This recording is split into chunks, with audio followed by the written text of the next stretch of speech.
The champagne flute trembled in my hand as my brother Marcus launched into his third monologue of the evening.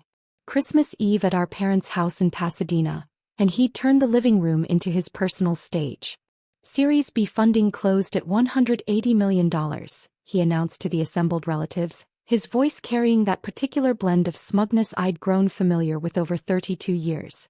CloudReach is the fastest-growing cloud infrastructure company in North America. Forbes called us the next Amazon Web Services. Aunt Linda clapped politely. Uncle Robert raised his beer in salute. Mom practically glowed with pride, her hand resting on Marcus's shoulder like he'd just won the Nobel Prize. "And what's your role there, sweetie?" Aunt Linda asked, leaning forward with genuine interest. "Senior Product Manager," Marcus said, straightening his designer tie. "I oversee the entire roadmap for our enterprise solutions. The CEO values my input on everything. He actually texted me on Christmas Eve about Q1 strategy." He pulled out his phone as evidence, waving it like a trophy. Dad nodded approvingly from his armchair. "Marcus has real stability now. Benefits, stock options, the whole package. He's set for life when they go public." The implication hung in the air like smoke. Unlike me. Unlike his disappointment of a daughter who, at 34, still rented a one-bedroom apartment in Venice Beach and drove a 7-year-old Honda Civic. "That's wonderful, Marcus," I said, meaning it. I was genuinely happy for him even if he was being insufferable about it. He turned to me then, his expression shifting to something that looked almost like pity. "So, Sarah, what are you up to these days? Still doing, what was it? Consulting?" The room went quiet. Everyone knew this script. This was the part where Marcus established the hierarchy, where I was gently reminded of my place in the family pecking order. "Yes," I said simply. "Still consulting." "What kind of consulting?" Aunt Linda asked. She'd always been kind to me, one of the few relatives who didn't treat my career like a shameful secret. I took a sip of champagne, buying time. "Financial consulting.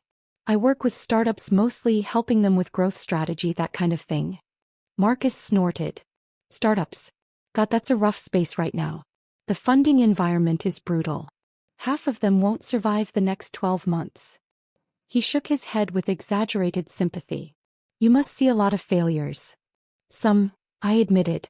"Well, at least you're trying," Mom said, her tone suggesting I was a child learning to ride a bike rather than a woman with an MBA from Stanford and a decade of experience. "Maybe Marcus could put in a good word for you at CloudReach. They must need consultants." The offer landed like a slap, even though she'd meant it kindly. My 32-year-old brother recommending me for a job. As if I needed his charity. "That's okay," I said, keeping my voice level. "I'm happy where I am." Marcus raised an eyebrow. "Really? Because I heard the consulting market is pretty saturated. What are you pulling in annually? If you don't mind me asking." I did mind. But the whole family was watching now, waiting for my answer. Waiting to quantify exactly how much of a disappointment I was compared to Golden Boy Marcus and his stock options. "I do all right," I said. "Come on, ballpark it."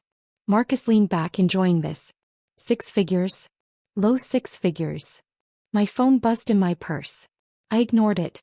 "Marcus, that's not appropriate," Aunt Linda said gently. "What? We're family. Sarah knows I'm just trying to help. I mean, if she's struggling, maybe Dad could." He trailed off, letting the implication finish the sentence. Maybe Dad could help me out financially. Maybe they could all pitch in for poor Sarah who couldn't get her life together. The phone buzzed again. Then again. "Excuse me," I said, standing. "I need to take this." I walked out to the backyard, the cool December air a relief after the suffocating living room. My phone showed 3 missed calls from James Chin, CEO of CloudReach. And 2 texts. James Chin. "Sarah, emergency. Board is pushing for March IPO. Need to discuss acceleration timeline. Can we meet December 26th? James Chin. Also, your brother works here? Marcus Mitchell. Just found out. Small world. See you January 9th for quarterly review." I stared at the messages for a long moment, then typed back. "January 9th works. See you then." Through the window I could see Marcus holding court, probably explaining cloud infrastructure to relatives who had no idea what he was talking about. Mom hung on every word. Dad beamed with pride. They had no idea that CloudReach existed because of a $25 million Series A check I'd signed 18 months ago. That their Series B funding, the $180 million Marcus was so proud of, had come largely from the syndicate I'd assembled. That I'd introduced James Chin to 3 of his key hires, including his CTO. They had no idea that I was a partner at Apex Ventures, one of the most successful venture capital firms in Silicon Valley. That my portfolio was worth north of $3 billion. That I'd been named to Forbes 30 Under 30 in venture capital 4 years ago and had just been profiled in TechCrunch as one of the power players reshaping startup funding. They had no idea because I'd never told them. Not when Mom asked if I'd found a real job, yet. Not when Dad suggested I go back to school for something more stable. Not when Marcus started at CloudReach 9 months ago and immediately began treating me like the family charity case. I'd kept quiet for a reason. I wanted to see if they valued me, Sarah, their daughter and sister, without the validation of money or status. I wanted to know if they'd be proud of me even if I was just a struggling consultant. The answer apparently was no. I walked back inside. Marcus was showing Uncle Robert something on his phone, probably his employee dashboard or stock option agreement. "Everything okay?" Mom asked. "Fine," I said. "Just work stuff." "On Christmas Eve?" Marcus laughed. "What kind of consulting emergency could there be?" I smiled. "Just a client checking in." "Well, hopefully they're paying you overtime," Dad joked. The rest of the evening crawled by. More stories about CloudReach. More pointed questions about my life that I deflected with practiced ease. More pitying looks from Mom and encouragement to hang in there. At 10 o'clock I made my excuses and left. As I drove back to Venice Beach my phone rang. James Chin again. "Sarah, sorry to bother you on Christmas Eve," he said when I answered. "I know we're meeting on the 9th, but I wanted to give you a heads up. The board wants to accelerate everything. IPO by March, which means we need to finalize the S1, get the roadshow scheduled, the whole 9 yards." "That's ambitious," I said. "It's insane," he admitted. "But the market conditions are perfect and frankly we need the capital to scale. Your initial thesis about enterprise adoption was dead on. We're at 340% year-over-year growth. Congratulations, James. You've built something special." "We've built something special," he corrected. "None of this happens without Apex's support. Without your support. You took a chance on us when everyone else was funding AI companies." I smiled in the darkness of my car. "I liked your vision. Still do. The team is excited to meet you properly on the 9th. I know we've done most of our check-ins remotely, but having you come to the office will be huge for morale. Also, funny story, I just found out your brother works here." My stomach tightened. "Yeah, small world. Marcus Mitchell, right? Senior PM on the enterprise team. Good guy, sharp thinker. Does he know you're with Apex?" "We don't really talk about work," I said carefully. "Well, he's about to find out. I'm doing an all-hands before our meeting to announce your visit. We're trying to build more transparency around our investors, show the team who's backing us. Is that okay?" I thought about Marcus's face earlier that evening. The casual condescension. The pity. Mom's suggestion that he could get me a job. "That's fine," I said. "Great. See you January 9th at 10 a.m. And Sarah? Thank you. For everything." The next 2 weeks passed in a blur. I spent Christmas Day alone in my apartment working on due diligence for a new AI startup. I had coffee with 2 founders on the 27th. I reviewed term sheets.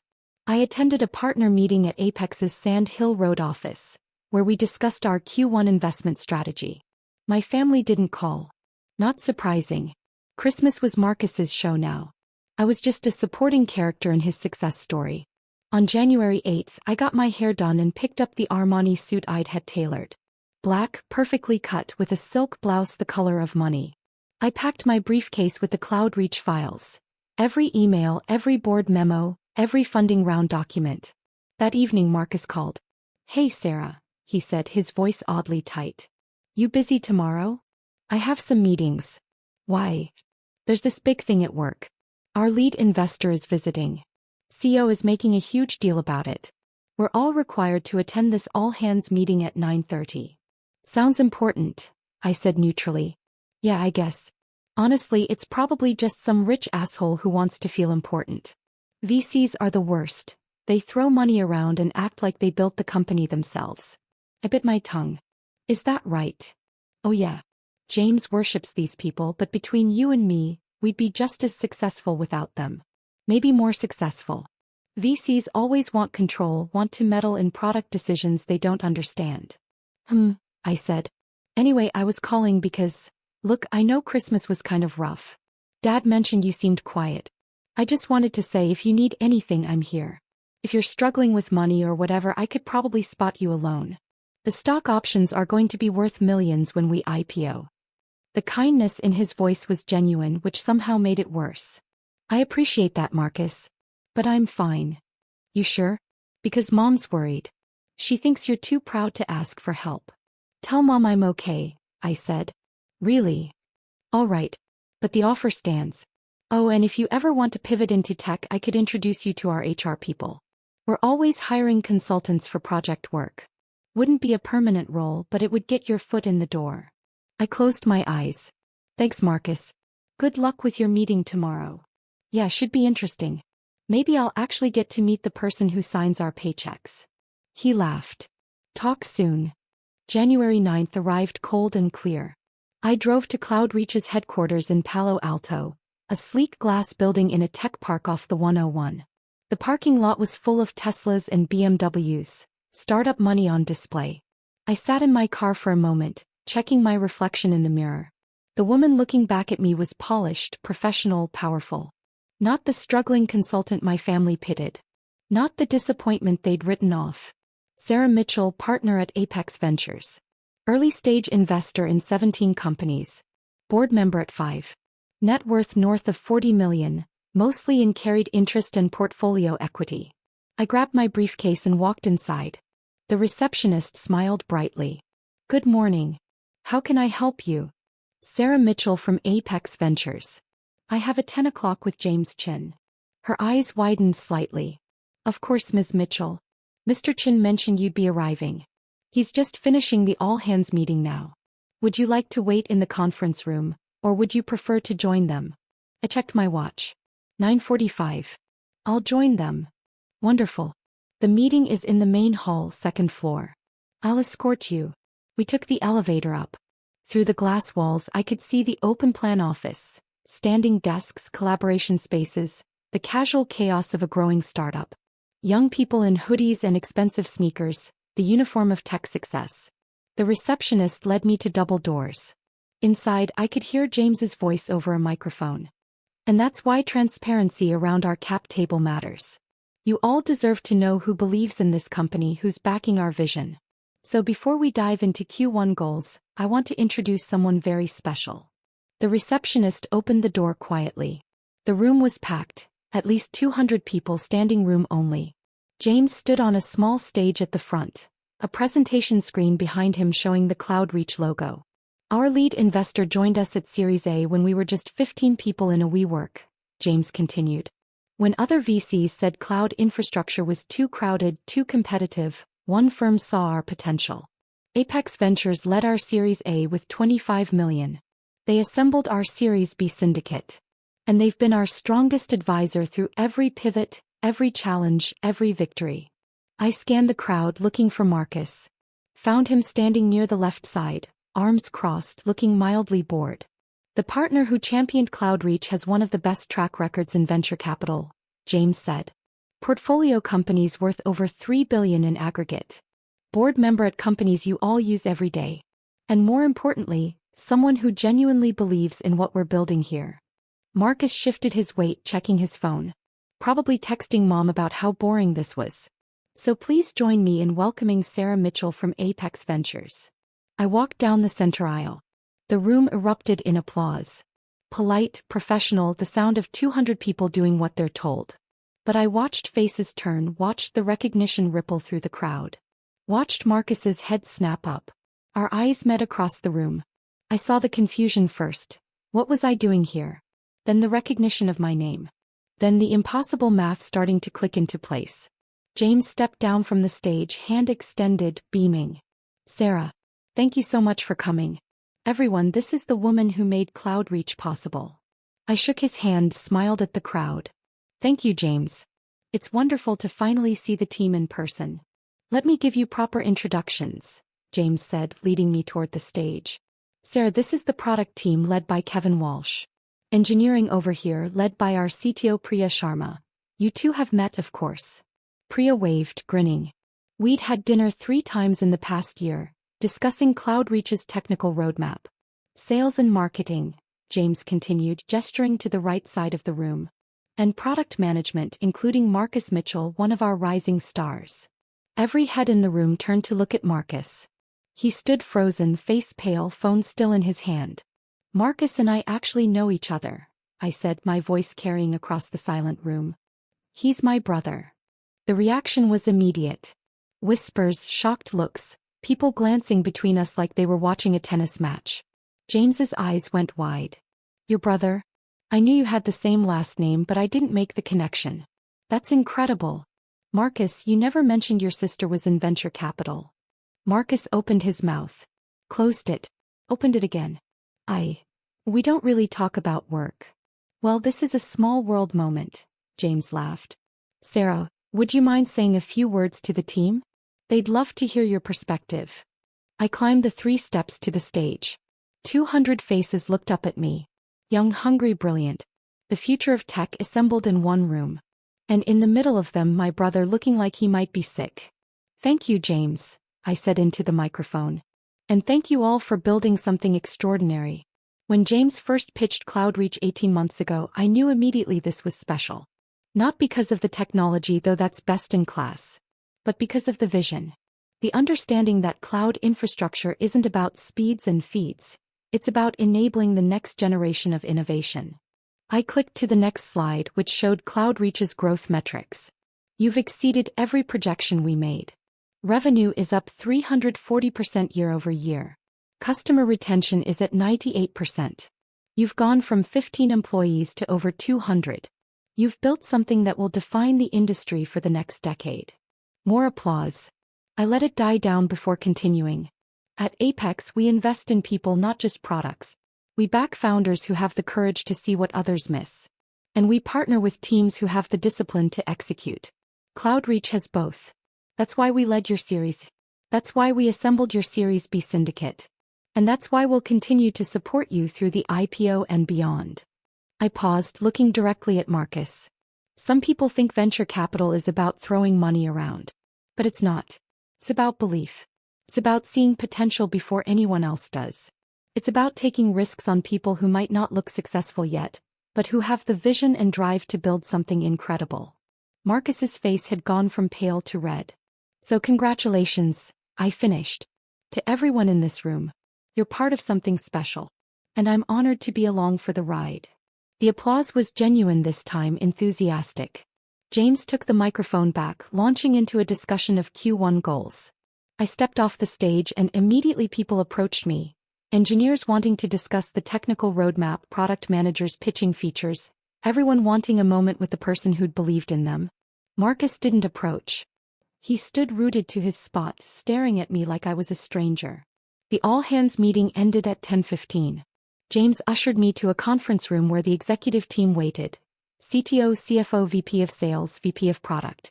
We spent 2 hours reviewing the IPO timeline, discussing board composition, planning the roadshow. At noon, James walked me back to the lobby.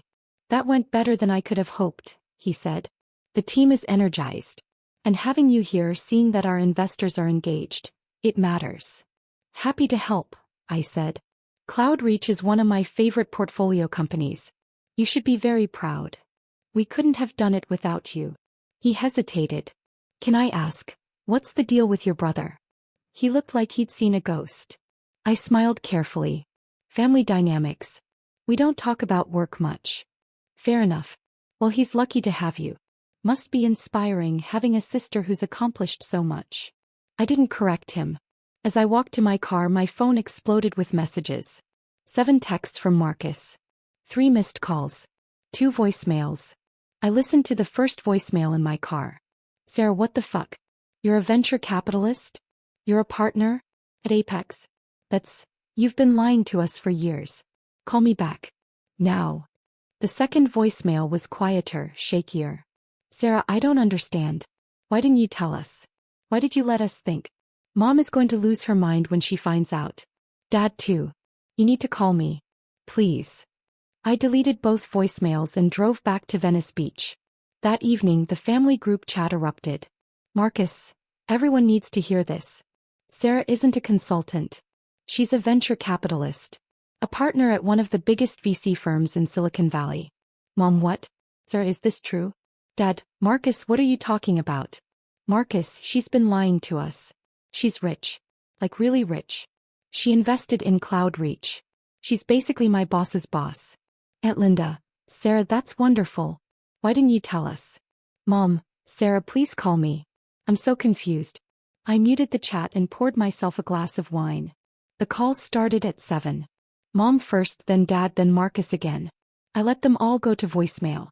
At 8:30, someone knocked on my door. I looked through the peephole and saw Marcus standing in the hallway, still wearing his Cloud Reach hoodie. I opened the door. Why? He said immediately. Why did you lie to us? I didn't lie, I said calmly. I just didn't correct your assumptions. That's the same thing. He pushed past me into the apartment. Hey Sarah, do you know how I felt today? Standing in that room while everyone looked at me? While they realized my sister is Sarah Mitchell from Apex Ventures and I had no idea. How did it feel? I asked. He spun to face me. Humiliating. I look like an idiot. My own sister, and I didn't even know what she did for a living. You never asked, I said quietly. Not really. You asked what I did, and when I said consulting, you made assumptions. You decided I was struggling. You offered me loans. You suggested Dad could help me out. Because you live in this tiny apartment. You drive a Honda. You never talk about your job. I like my apartment, I said. It's close to the beach. And my car runs fine. Why would I talk about my job when you clearly weren't interested? He stared at me. That's not fair. Isn't it? Marcus, when was the last time you asked me a question about my life that wasn't designed to confirm I was less successful than you? That's not. I was trying to help. Were you? I walked to my wine glass, took a sip. Or were you trying to feel superior? Oh, come on. You're the one who's been playing games. You could have told us the truth any time. I wanted to see if you'd value me without the validation, I said. I wanted to know if Mom and Dad would be proud of me even if I was just a struggling consultant. If you'd treat me with respect even if I wasn't successful. And now I know. He flinched. That's not fair, Sarah. We love you. I know you do. But love and respect aren't the same thing. My phone buzzed. Another text from Mom. Mom, Sarah, please talk to us. We're so proud of you. Why would you hide this? I showed Marcus the text. See that? We're so proud of you. Not, we've always been proud of you. Not, we're proud of who you are. They're proud now that they know I'm successful. That's the difference. You're being unfair, Marcus said again, but his voice was quieter now. We didn't know. How could we be proud of something we didn't know about? You could have been proud of me anyway, I said. You could have assumed I was doing well. You could have given me the benefit of the doubt. Instead, you assumed I was failing. You pitied me. You offered me charity. I was trying to be nice. You were trying to be generous. There's a difference. Generosity comes from a place of equality. Charity comes from a place of superiority. He sat down heavily on my couch.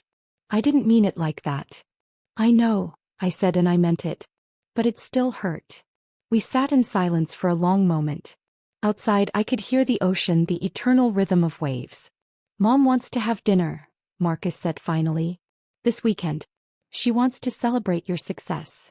My success, I repeated. Not me. My success. Sarah. I'll think about it, I said. He stood looking lost. I'm sorry. For what it's worth. I didn't realize. I should have asked more questions. I should have been a better brother. Yeah, I said. You should have. He left without another word. The calls continued for the next 3 days. Mom crying, saying she was so proud, asking why I'd hidden this from them. Dad gruff, saying he'd always known I'd make something of myself, even though we both knew that was a lie. Aunt Linda genuinely happy, asking if we could have coffee. I called her back. We met at a cafe in Santa Monica. You look good, she said, hugging me. Powerful. I feel tired, I admitted. I bet. She ordered us both coffee. For what it's worth, I always suspected you were doing better than you let on. You had that look. What look? The look of someone who has nothing to prove. Your brother has always been desperate to impress everyone. You never were. That told me everything I needed to know. I smiled. You're the only one who noticed. Your parents love you, she said gently. But they're not very perceptive. They see what they expect to see. Marcus was always the golden child. Confident, loud, obvious. You were quieter. They mistook that for weakness. I'm not weak, I said. I know, honey. But they're going to feel terrible when they realize what they missed.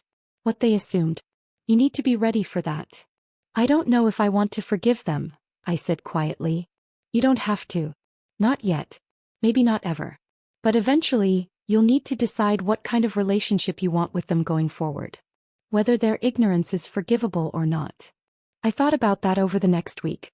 I went to work, reviewed term sheets, met with founders. CloudReach announced their IPO filing on January 15th. The initial valuation was set at $2.8 billion.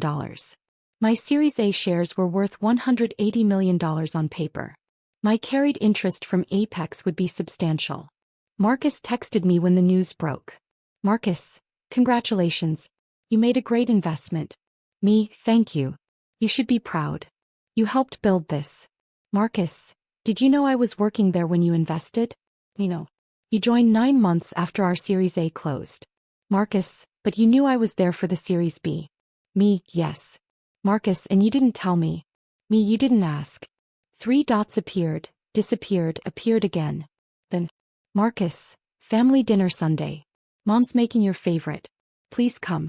I stared at the message for a long time. Me, I'll think about it. Sunday arrived cold and rainy. I drove to Pasadena in my Honda Civic, wearing jeans and a sweater. Just Sarah. Not Sarah Mitchell, partner at Apex Ventures. Not the woman who'd built a $3 billion portfolio. Just me. Mom opened the door before I could knock. Sarah. Oh honey, come in. You must be freezing. The house smelled like pot roast. My favorite, like Marcus had said. The table was set for 5. Mom, Dad, Marcus, me and Aunt Linda. Linda's here. I asked. I invited her, Mom said. I hope that's okay. She said you two had coffee. That's fine. Dad stood when I entered the dining room. Sarah. Good to see you. Hi, Dad. Marcus was already sitting, looking uncomfortable. He nodded at me. Hey. We sat. Mom brought out the pot roast, the potatoes, the carrots. The meal I'd grown up with, the comfort food of my childhood. For a while no one spoke. We just ate, the silence heavy with everything unsaid. Finally, Dad cleared his throat. We owe you an apology. I looked up. We made assumptions, he continued. About your career. About your life. We didn't ask the right questions. We didn't see what was right in front of us. We're so sorry, honey, Mom said, her eyes shining with tears. We should have known. We should have asked. We should have been proud of you all along. Why weren't you? I asked quietly. The question hung in the air. I don't know, Mom whispered. I think we saw what we expected to see. Marcus was always so confident, so sure of himself. You were quieter. We mistook that for uncertainty. I was never uncertain, I said. I was just private. I know that now, Dad said. And I'm sorry. We failed you as parents. We made you feel like you had to hide your success from us. You did, I said. Every time I came to a family gathering, you compared me to Marcus. You asked when I'd get a real job. You offered me money. You pitted me. Marcus flinched. I wanted you to value me for who I am, I continued. Not for what I've accomplished. I wanted to know if you'd love me even if I was struggling. Even if I wasn't as successful as Marcus. We do love you, Mom said. We always have. But you didn't respect me, I said. Not until you found out I was rich. Not until you learned I was successful. That's what hurts. Silence fell again. Aunt Linda spoke up. For what it's worth, Sarah, I've always been proud of you. Not because of your job or your money. But because of who you are. Kind, thoughtful, brilliant. That's what matters. Thank you, I said, my voice thick. We want to make this right, Dad said. Tell us how. I looked around the table. At my parents, desperate for forgiveness. At Marcus, ashamed and chastened. At Aunt Linda, supportive as always. I don't know if you can, I said honestly. I don't know if I'm ready to forgive you yet. Maybe someday. But not today. Mom's face crumpled. Sarah. But, I continued, I'm willing to try. To rebuild. To see if we can have a relationship based on who we actually are, not who you thought I was. We'll do anything, Dad said. Then start by asking me questions, I said. Real questions. About my work, my life, my dreams. Not questions designed to confirm your assumptions. Questions because you actually want to know. Okay, Mom said. Hey. We can do that. The rest of dinner was awkward, halting. But it was a start. Mom asked about Apex Ventures. Dad asked about my investment philosophy. Marcus asked what it was like to be on boards. I answered honestly. I told them about the startups I'd funded, the founders I believed in, the risks I'd taken. I told them about the failures too. The companies that had crashed, the bets that hadn't paid off, the hard lessons I'd learned. They listened. Really listened, maybe for the first time in years. At 9 o'clock I stood to leave. Will you come back? Mom asked. Next week. Maybe, I said. If you want me to. We do, Dad said. Very much. Marcus walked me to my car. The rain had stopped, leaving the streets slick and shining. I'm sorry, he said again. For everything. For being an asshole. For making assumptions. For offering you loans when you probably have more money than I'll ever make. I smiled despite myself. You don't know that. Cloudreach's IPO will make you rich. Not Apex Ventures rich, he said. Not Sarah Mitchell rich. Money isn't the point, I said. I know. But it's hard not to feel stupid. I spent years talking down to you. Years thinking I was the successful one. Years pitying you. You weren't entirely wrong, I said. I was struggling. Just not financially. I was struggling to figure out if my family would love me without the success. Turns out that's a harder question to answer than any pitch deck I've ever reviewed. And, what's the answer? I looked at him. My little brother who'd grown into a man I barely recognized. Who'd been insufferable and condescending and kind all at once. I'm still figuring it out, I said. I drove home through the empty streets, the city lights reflecting off wet pavement. My phone buzzed with a text from James Chen. James. Board approved the IPO timeline. Roadshow starts in February. Thank you for believing in us when no one else would. I smiled and typed back. Thank you for building something worth believing in. The Cloudreach IPO happened on March 12th. The stock opened at $42 and closed at $68. The company was valued at $3.9 billion. My Series A investment was now worth $247 million on paper. I didn't go to the opening bell ceremony. I watched from my office at Apex, surrounded by my partners, celebrating another successful exit. Marcus called that evening. My options are worth $4.2 million, he said, sounding dazed. I'm a millionaire. Congratulations, I said, meaning it. Sir, thank you. I know you didn't invest because of me. But still. Thank you. You earned it, I said. You helped build that company. Be proud of what you accomplished. I am, he said. And I'm proud of you too. For what it's worth. I should have said that years ago. Yeah, I said. You should have. Better late than never? I thought about that. About forgiveness and family and the complicated math of love. Yeah, I said finally. Better late than never. We hung up. Outside my window, Sand Hill Road stretched toward the horizon, lined with venture capital firms that had shaped the technology landscape. I was part of that world now. I'd earned my place at the table. But I'd also learned something important. Success without recognition is still success. Worth without validation is still worth. I didn't need my family's approval to know my value. But it was nice finally to have it anyway. My phone buzzed one more time. Mom in the family group chat. Mom, family dinner next Sunday. Sarah, please bring pictures of your work. We want to hear all about Apex Ventures. We want to know everything. I smiled and typed back a single word. Me okay. It wasn't forgiveness. Not yet.